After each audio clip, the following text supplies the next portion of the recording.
नमस्कार दोस्तों, Kota career pace आपके यूट्यूब चैनल पर आपका हार्दिक स्वागत है। आपका हार्दिक अभिनंदन है। हम आगे की श्रृंखला में बढ़ते, हम प्राथमिक व्यवसाय पढ़ रहे थे। अब प्राथमिक व्यवसाय में आगे बढ़ते हैं। हमने आखेट पढ़ लिया था पहला। आज हम पढ़ेंगे संग्रहण। 2 नंबर पे क्या है? संग्रहण।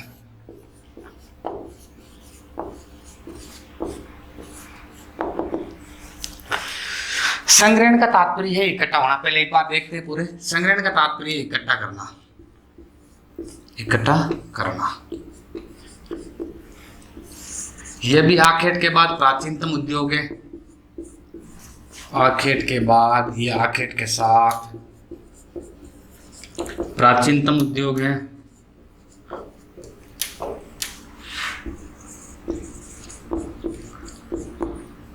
ये भी कहाँ किया जाता है? जंगलों में किया जाता है। यह कहाँ किया जाता है? वनों में किया जाता है। क्या करते हैं? कंदमूल, फल, फूल, बेरी इत्यादि को क्या करते हैं? इकट्ठा करते हैं। आगे बात हमने विज्ञान वे प्रौद्योगिकी, विज्ञान व प्रौद्योगिकी विकास के कारण प्रचलन अब इसका क्या है? कम है। जो ये लोग आखेट कर संग्रहण करते हैं वो ना तो कृषि करते हैं, कृषि व शिकार कृषि वे पशुपालन नहीं करते हैं, नहीं करते हैं। जीवन के लिए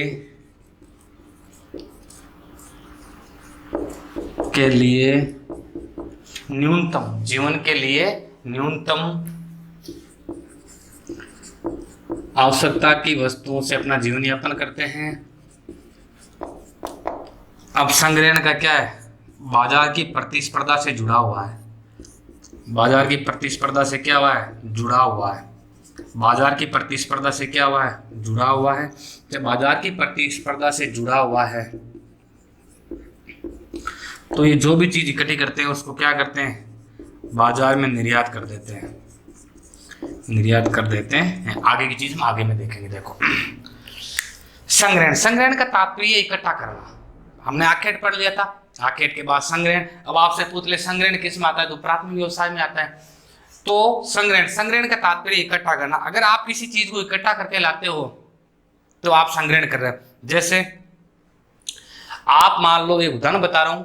जैसे हमने देखा है कई बच्चे, छोटे छोटे गरीब परिवार के बच्चे, या मान लो कई अशिक्षित बच्चे, गरीब स्थिति से पनपने वाले, तो वो लोग गांव में, शहरों में कहीं कचरा इकट्ठा करते हैं, नहीं करते? तो वो संग्रहण कर रहे हैं। वो क्या कर रहे हैं? संग्रहण कर रहे हैं। अब वो संग्रहण यहाँ कचरे का कर रहे हैं। वही बात है, मान लो जो लोग जंगलों में, वनों में निवास करते हैं वो लोग किसका संग्रहण करते हैं? जंगलों में या वनों में रहते हैं, वो कंदमूल, फल फूल का संग्रहण करते हैं। तो आखेट का तात्पर्य इकट्ठा करना। आखेट का तात्पर्य क्या? इकट्ठा करना। आखेट के बाद ये आखेट के साथ साथ, जैसे सबसे प्राचीन वो आखेट, प्राचीनतम उद्योग आखेट है। या तो आखेट के साथ साथ या आखेट के बाद, क्योंकि उस टाइम ये प्रचलन में कम था। हमें पहले की जानकारी, प्राग ऐतिहासिक काल की जानकारी में ना के बराबर उपलब्ध है। और अगर उपलब्ध है तो भी हम उस चीज को पढ़ नहीं पाते हैं, उस चीज के बारे में हमें ज्ञान नहीं है। तो ये या तो आखेट के बाद का ये आखेट के साथ का उद्योग है। आखेट के बाद का ये आखेट के साथ का उद्योग है। तो आखेट प्राचीन था तो ये भी कैसा होता है? होगा प्राचीन होगा। ये भी कैसा होगा? प्राचीन होगा। तो ये आखेट के बाद का या आखेट के साथ का प्राचीनतम उद्योग है। जो संग्रहण किया जाता है वो जंगलों या वनों से किया जाता है। जो संग्रहण किया जाता है वो जंगलों या वनों से किया जाता है। और जो संग्रहण किया जाता है जंगलों या वनों से, वो किसका किया जाता है? वो कंदमूल का, फल का, फूल का, बेरी, ये इत्यादि चीजों को क्या करते हैं? इकट्ठा करते हैं। इत्यादि चीजों को क्या करते हैं? संग्रहण करते हैं। कंदमूल है, फल है, फूल है, बेरी इत्यादि क्या करते हैं? संग्रहण करते हैं, इकट्ठा करते हैं। अब जैसे साइंस का डेवलपमेंट हुआ, प्रौद्योगिकी का विकास हुआ, विज्ञान और जैसे ही प्रौद्योगिकी का विकास हुआ, तो उस विकास के साथ साथ अब संग्रहण का प्रचलन क्या हो गया, कम हो गया। संग्रहण का प्रचलन क्या हो गया, कम हो गया। जैसे भारत सरकार ने या विश्व की सरकारों ने जैसे प्रतिबंध लगाए शिकार पर, शिकार कम होने लगा, नहीं होने लगा, होने लगा।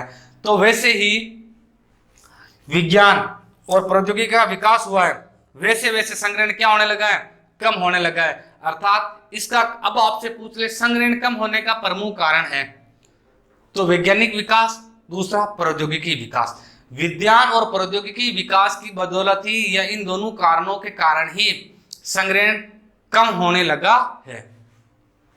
जो लोग संग्रहण करते हैं वो कृषि नहीं करते थे और पशुपालन नहीं करते थे। जो लोग संग्रहण करते थे वो कृषि नहीं करते थे या पशुपालन नहीं करते थे। ये जीवन की न्यूनतम आवश्यकताएं, देखो जीवन की न्यूनतम आवश्यकताएं, जो संग्रहण है उससे मनुष्य की क्या आवश्यकताओं की पूर्ति होती है, जीवन के न्यूनतम आवश्यकताओं की पूर्ति होती है, जीवन के न्यूनतम आवश्यकताओं की पूर्ति होती है। और जो जीवन की न्यूनतम आवश्यकताएं हैं वो है रोजी रोटी, कपड़ा, मकान, कपड़ा, मकान। तो जो संग्रहण है, संग्रहण से जीवन की न्यूनतम आवश्यकताओं की पूर्ति ही हो पाती है, जैसे रोटी है, कपड़ा है, मकान है इत्यादि की पूर्ति हो पाती है।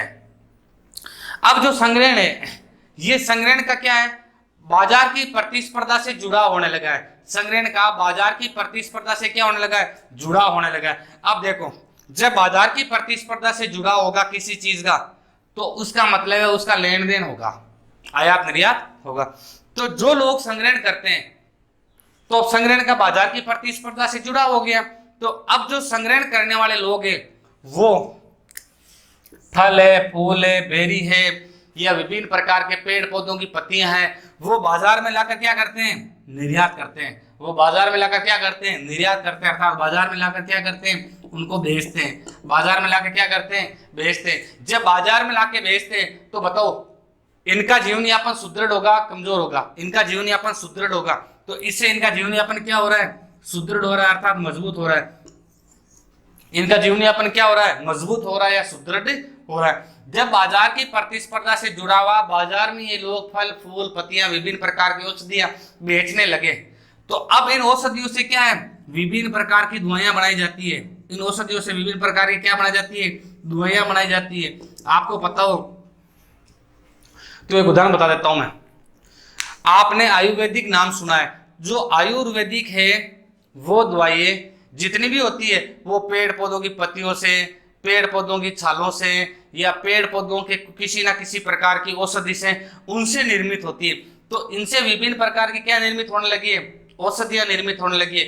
विभिन्न प्रकार की क्या होने लगी है, औषधियां निर्मित होने लगी है, जो किस काम आ रही है, जो रोगों को खत्म करने में या अनेक प्रकार की बीमारियों को खत्म करने में किसका काम हो रहा है, उन औषधियों काम हो रहा है। ये औषधियां कहाँ आई, बाजार में। बाजार में इनको कौन लेके आया, जब संग्रहण करने वालों का बाजार से की प्रतिस्पर्धा से जुड़ा हुआ तो ये बाजार में आई। आगे बात सुनने, आगे देखो।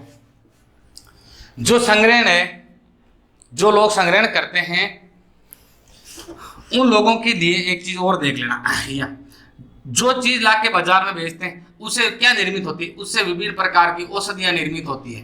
एक तो विभिन्न प्रकार क्या निर्मित होती है, औषधियां निर्मित होती है, रेशे निर्मित होते हैं, कारक निर्मित होते हैं, कुनेन निर्मित होता है, विभिन्न प्रकार का गोंद निर्मित होता है, आदि चीजें जो इकट्ठी करके बाजार में बेचते हैं। और बाजार में इन चीजों से ये बनाई जाती है, वो औषधियां बनाई जाती है, रेशे बनाए जाते हैं, कोर्क बनाए जाते हैं, कुनेन बनाया जाता है, गोंद बनाए जाते हैं। आदि किनसे निर्मित होती है, आदि वनों से जो चीज इकट्ठी करके लाते हैं वो लाके बाजार में बेचते हैं, बाजार में निर्यात करते हैं। और बाजार में उन्हीं चीजों को परिवर्तित करके या उन्हीं चीजों को सही करके इन चीजों का निर्माण किया जाता है। आगे बात में ये है संग्रहण।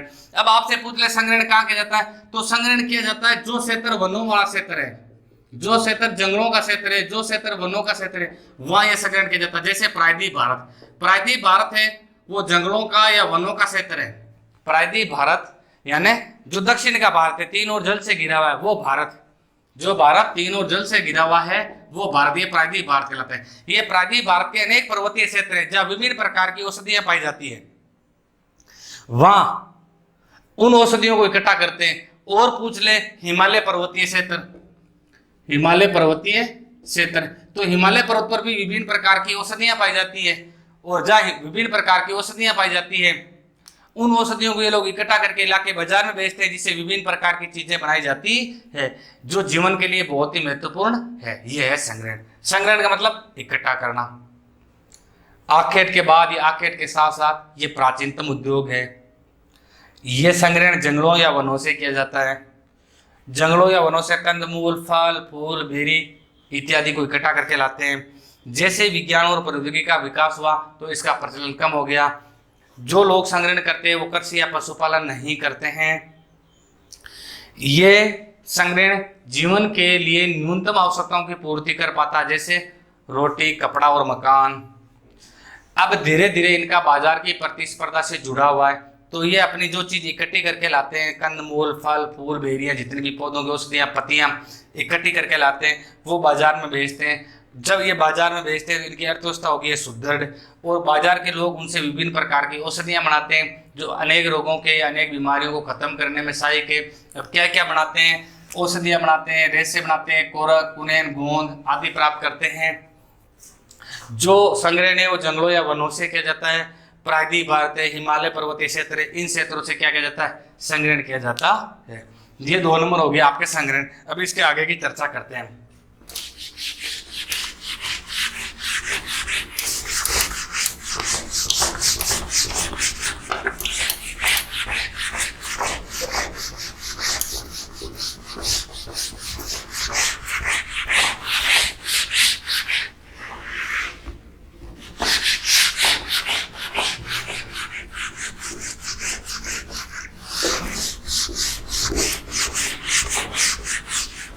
देखो, हमने प्राथमिक व्यवसाय में क्या क्या पढ़ लिया था? हमने प्राथमिक व्यवसाय में 2 चीजें पढ़ ली थी। ये तो आखेट पढ़ लिया था और अभी वर्तमान में हमने संग्रहण पढ़ लिया था। 2 चीज पढ़ ली थी। तो आखेट हो गया, 2 नंबर पे क्या हो गया? संग्रहण हो गया। 2 नंबर पे क्या हो गया? संग्रहण। 3 नंबर पे पढ़ते हैं मछली पकड़ना। 3 पे क्या पढ़ते हैं? मछली पकड़ना।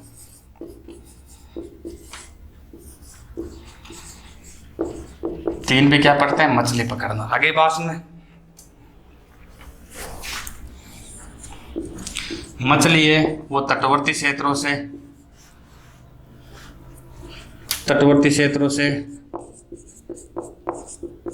या सागरों से या महासागरों से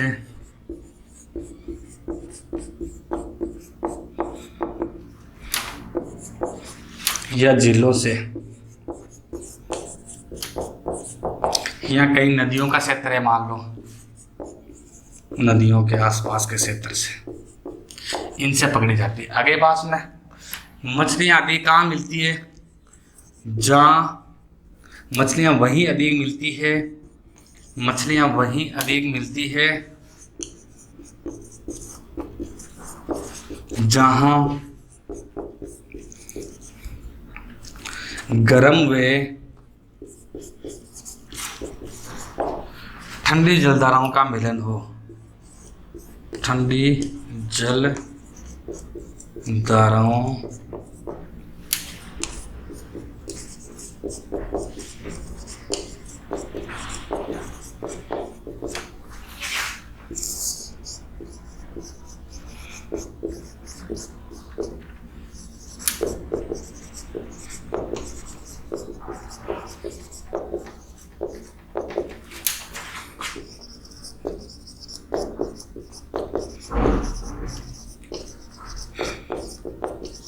दुधारू पशुओं को खिलाने में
अब ये देखो मछली पालना, मछली पकड़ना, आपने सुना होगा मछली पकड़ना।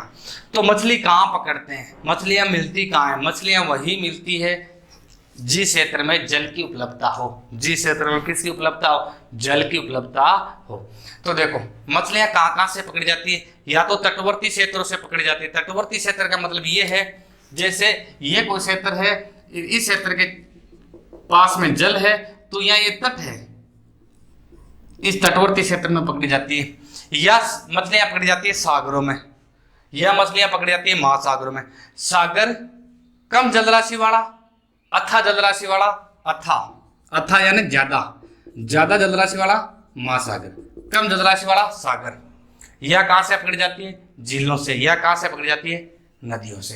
तो मछलियां वही मिलती है या मछलियां वही पकड़ी जाती है जहां जिस क्षेत्र में जल की उपलब्धता हो। अब जैसे थार के मरुस्थल में जल की उपलब्धता ही नहीं है, तो मछलियां मिलेगी क्या? नहीं मिलेगी, मछलियां नहीं मिलेगी।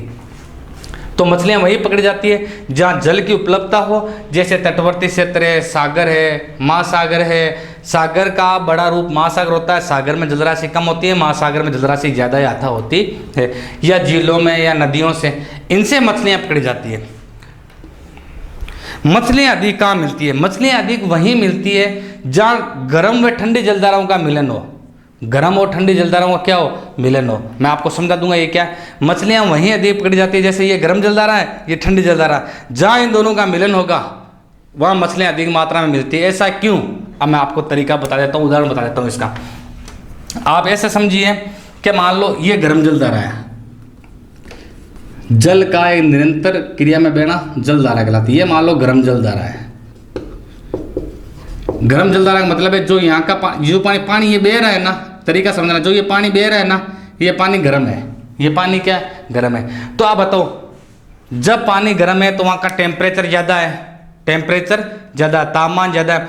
जिस पानी का तापमान ज़्यादा है, क्या वहाँ मछलियाँ जीवित रह सकती है? नहीं रह सकती। ज़्यादा तापमान सहन कर सकती है मछलियाँ? नहीं कर सकती। अर्थात वो ऊपरी भागों में नहीं मिलेगी, पानी का जो नीचे वाला तल होगा वहाँ मिलेगी। क्यों? क्योंकि जैसे ये कोई सागर है, तो इस सागर के यहाँ पानी ऊपर वाला गर्म रहेगा, तो ऊपर वाला अगर क्षेत्र गर्म है तो यहाँ मछलियाँ नहीं मिलेगी। जब मछलियाँ नहीं मिलेगी, सागर के तल पे मछलियाँ मिलेगी, सागर, महासागर, झील, नदी के तल पे मछलियाँ मिलेगी, तो क्या हम यहाँ से मछलियों को पकड़ सकते हैं? नहीं पकड़ सकते, नहीं पकड़ सकते। ऊपर वाले भाग में मिलेगी नहीं, नीचे वाले भाग में हम पकड़ नहीं सकते। तो इसका मतलब है जहाँ गर्म जलधारा होती है वहाँ मछलियाँ नहीं मिलती है। आगे बात में ये ऐसे समझा दूँ, जहाँ गर्म जलधारा होती है वहाँ मछली उस तापमान से नहीं कर पाती है, अर्थात वो मर जाती है। और एक ये ठंडी जलधारा, ठंडी जलधारा। अब देखो, जहाँ ठंडी जलधारा है उस क्षेत्र का पानी ठंडा है, वहाँ का टेम्परेचर लो है, टेम्परेचर तापमान कम है, तापमान कम है। जहाँ का तापमान कम है, टेम्परेचर लो, अर्थात वो बर्फ की स्थिति का है, तो बताओ क्या उस तापमान को भी मछली सहन कर पाएगी? नहीं कर पाएगी। उस तापमान को भी मछली सहन नहीं कर पाएगी। तो न तो ज़्यादा, जिस क्षेत्र का तापमान ज़्यादा गर्म होगा वहाँ के तापमान को सहन कर पाएगी, और नहीं जिस क्षेत्र का तापमान कम होगा वहाँ के क्षेत्र को वो सहन नहीं कर पाएगी। तो न तो गर्म वाला को सहन कर पाएगी, न ठंडे वाले को सहन कर पाएगी, क्योंकि ठंड में तो वैसे पानी जम जाता है, बर्फ हो जाता है, तो वैसे मर जाएगी, और गर्म में वैसे मर जाएगी। और जहाँ ये दोनों का गर्म और ठंडी जलधारा का मिलन होगा, जहाँ गर्म और ठंडी जलधारा का मिलन होगा वहाँ मछलियाँ क्या मिलेगी? अधिक मिलेगी। वहाँ मछलियाँ क्या मिलेगी? अधिक मिलेगी। तो जहाँ गर्म और ठंडी जलधारा का मिलन होता है वहाँ मछलियाँ अधिक मिलती है। आप ऐसे सोचो, सर्दी का टाइम है, क्या आप एकदम गर्म पानी से स्नान कर सकते हैं? नहीं कर सकते, क्योंकि आपका शरीर जल जाएगा। क्या आप एकदम ठंडे पानी से स्नान कर सकते हैं? नहीं कर सकते, क्योंकि आपकी हालत ख़राब हो जाएगी, अर्थात आपको ठंड लग जाएगी। आगे बात में, और आप गर्म और ठंडे दोनों का मिश्रित रूप तो उपयोग में ले सकते हो ना, और लेते भी हो, लेते हैं ना। उसी प्रकार जहाँ ठंडी और गर्म जलधाराओं का मिलन होता है या दोनों ठंडी और गर्म जलधाराएं मिलती है, उस क्षेत्र में मछलियाँ अधिक पकड़ी जाती है और मिलती भी वहीं अधिक है। आगे बात सुन, ये हो गया। तो जहाँ ठंडी और गर्म जलधारा मिलती है वहाँ मछलियाँ अधिक पकड़ी जाती है। तीसरा देखो, इसका उपयोग क्या है। मछलियों को लोग खाते हैं, मछलियों को लोग खाते हैं, अर्थात वो भोजन के रूप में काम में लेते हैं। और मछली में सबसे ज़्यादा क्या है, प्रोटीन पाया जाता है। मछली में सबसे ज़्यादा क्या पाया जाता है, प्रोटीन पाया जाता है। क्या पाया जाता है, प्रोटीन। तो एक तो भोजन के रूप में, एक उसके ऊपर वाली खाल होती है ना, अगर वो दुधारू पशुओं को खिलाई जाए तो दुधारू पशुओं के लिए वो फायदेमंद है। जो दूध देने वाले पशु होते हैं उनको उसके ऊपर वाली खाल खिलाई जाए तो वो उसके लिए बहुत ही फायदेमंद होती है। तीसरा क्या है, मछलियों के जो ऊपर वाली खाल है उनसे क्या बना जाती है, खाद भी बना जाती है। क्या बना जाती है, खाद बना जाती है। और खाद आपको पता है कृषि में बहुत ही महत्वपूर्ण योगदान देती है, बहुत ही महत्वपूर्ण है। मनुष्य ने ये उपयोग होगा उसका। अब आगे देखो, मनुष्य ने शुरू से ही प्राकृतिक आपदाओं को सहन किया है। प्राकृतिक आपदाओं कैसे, कभी भूकंप का आना, कभी ज्वालामुखी का आना, कभी बाढ़ का आना, कभी अतिवृष्टि, कभी अनावृष्टि आनी, कभी अकाल पड़ना। तो इन प्राकृतिक आपदाओं का सामना किया। जब इन प्राकृतिक आपदाओं का मनुष्य को सामना किया है तो इन प्राकृतिक आपदाओं में, अब जैसे कई मछलियाँ पकड़ते हैं, आप उदाहरण सुना, कई मछलियाँ पकड़ते हैं तो मौसम विभाग उन्हें सूचित करता है कि जो भी मछुआरे हैं कल उस सागर में, उस महासागर में, उस झील में या कोई क्षेत्र है तटवर्ती क्षेत्र, उस खाड़ी में खतरनाक तरीके का तूफान आने वाला है। तो जो भी मछुआरे मछली पकड़ने के लिए गए हैं वो तट के पास आ जाए। क्यों आ जाए, क्योंकि जैसे ही वो तूफान आएगा तो सारे मछुआरे मारे जाएंगे, सारे मछुआरे मारे जाएंगे। इसीलिए उनको पहले सूचित कर देते हैं कि आप तट के पास आ जाइए। तो मनुष्य ने शुरू से प्राकृतिक मतलब प्राकृतिक अवरोधों का या प्राकृतिक जो भी है ना घटना प्रकृति में घटित होने वाली उसका सामना किया है। तो जब मनुष्य ने सामना किया है तो आप इस बात को भी मानते होंगे कि अनेक प्रकार की सभ्यताएं नदी घाटियों के पास में पनपी है। जब नदी घाटियों के पास में पनपी है तो वो लोग आपको इस बात का भी ज्ञान रहना चाहिए, वहाँ मछलियाँ भी पकड़ते थे, तो वहाँ बाढ़ भी आती थी, कभी तूफान भी आते थे कि नहीं आते थे। तो मनुष्य ने शुरू से प्राकृतिक अवरोधों का सामना किया। तो अब प्राकृतिक अवरोधों का सामना किया तो ये जो मछलियाँ पकड़ रहे हैं ये भी एक प्राकृतिक अवरोध ही है। कैसे, क्योंकि अगर मछलियाँ पकड़ रहे हैं, जल में पकड़ रहे हैं, जल में कभी भी तूफान आ सकता है, जल में कभी भी तूफान आ सकता है। अतः हम कह सकते हैं जो मछली पकड़ना व्यवसाय है ना वो प्राकृतिक अवरोधों का सामना करना है। अब मछली पकड़ना एक व्यवसाय बन गया। मछली पकड़ना व्यवसाय कैसे बन गया, आपने कभी ऐसा सुना होगा, कभी देखोगे आगे के जीवन में। तो अब मछलियाँ क्या, मनुष्य जो पकड़ता है मछलियाँ, मछुआरे जो भी मछलियाँ पकड़ के लाते हैं, अब वो मछुआरे उन मछलियों को पकड़ के लाकर क्या करते हैं, बाजार में बेच देते हैं, अर्थात बाजार में निर्यात कर देते हैं और लोग मछलियों को खरीद के उनको मतलब भोजन के रूप में काम में लेते हैं। तो अब ये व्यवसाय बन गया। अब आपको ये भी पता होगा कि जब मछली पकड़ के लाते हैं तो मछली अधिक दिनों तक जीवित नहीं रह पाती या मान लो वो खराब हो जाती है। तो इस मछली को खराब होने से बचाने के लिए, मछली को खराब होने से बचाने के लिए रेफ्रिजरेटर यानी फ्रीज का उपयोग किया जाता है। किसका, फ्रीज का उपयोग किया जाता है। अब कई ट्रेनें ऐसी भी चलाई जाती है जो पूर्णतः एसी की है, कई जहाजें ऐसी चलाई जाती है जो पूर्ण रूप से एसी की बनी हुई है। उन जहाजों में मछलियों को पकड़ के उस जहाज में लेकर दूसरे देशों में अर्थात विदेशों में भी इसका निर्यात किया जाता है, तो अब ये मछली पकड़ना एक व्यवसाय हो गया। और व्यवसाय भी कैसा हो गया, उच्चतम स्तर का व्यवसाय हो गया। अर्थात ऊंचे स्तर का व्यवसाय हो गया। मछलियां कहाँ पकड़ी जाती है, देखो अंटार्कटिक महासागर में, क्योंकि इस महासागर में ठंडी और गर्म जलधाराओं का मिलन होता है। आप ये कॉन्सेप्ट समझ गए। जापान सागर में, आगे बात में उत्तरी पश्चिमी यूरोप का अटलांटिक क्षेत्र है, उसमें प्रशांत महासागर में, इन क्षेत्रों में मछलियां पकड़ी जाती है। अगली बात में ये है मछली पकड़ना, तो तटवर्ती क्षेत्रों, सागरों, महासागरों, झीलों या नदियों से पकड़ी जाती है। सागर जलराशि कम, महासागर में जलराशि अधिक, क्योंकि इस देखो सागर और महासागर, माँ का मतलब बड़ा होता है, तो विस्तृत जलराशि वाला क्षेत्र। जहाँ ठंडी और गर्म जलधाराएं मिलती है वहीं मछलियाँ अधिक पकड़ी जाती है, क्योंकि गर्म में मछली मर जाती है, ठंडी में वो तापमान सहन नहीं कर पाती है। तो जहाँ दोनों का मिलन होता है वहाँ का पानी क्या होता है, वहाँ का टेम्परेचर बहुत ही समान होता है, अर्थात एकदम बढ़िया टेम्परेचर होता है। इसलिए जहाँ ठंडी और गर्म जलधाराएं मिलती है वहीं मछलियाँ पकड़ी जाती है। इसका उपयोग भोजन के रूप में किया जाता है। दुधारू पशुओं को मतलब इसकी खाल खिलाई जाती है, और मछली में सबसे ज़्यादा प्रोटीन होता है, और इसका उपयोग खाद बनाने में भी किया जाता है। मनुष्य ने शुरू से प्राकृतिक अवरोधों का सामना किया है, और मछली पकड़ना भी एक प्राकृतिक अवरोध ही है। अब मछली पकड़ना एक व्यवसाय बन गया। कैसा? उच्चतम स्तर का व्यवसाय। अब क्या होता है, मछलियों को दूसरे देशों में या उसी देश में भी निर्यात किया जाता है। अटलांटिक महासागर, जापान सागर आदि से मछलियाँ पकड़ी जाती है। क्लियर? 2 हो गए। इसके बाद की चर्चा हम आगे करेंगे। धन्यवाद दोस्तों।